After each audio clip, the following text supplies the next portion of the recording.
د هلمند په مرکز لښکرګاه ښار کې د صنعتي فابریکو مسؤلین او اوسیدونکي د برېښنا له نشتوالي شکایت کوي.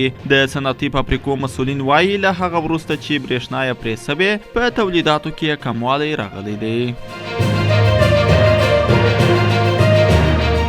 د 2023 کال د نومبر له لومړۍ نیټې څخه تر اوسه پورې پاکستان 4,80,883 افغانان په غیر قانوني توګه د اوسېدو په بهانه له دې هېواده ایستلي دي.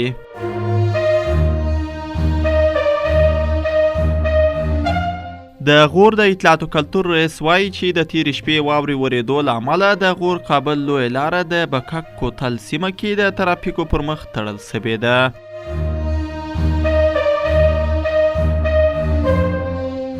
د ننګرهار د صنعت او سوداګرۍ رئیس ویلي چې د تیر کال په پرتله دغه ولایت کې پانګونې کچه له 25 څخه تر 10 سلنه پورې لوړه سوې ده.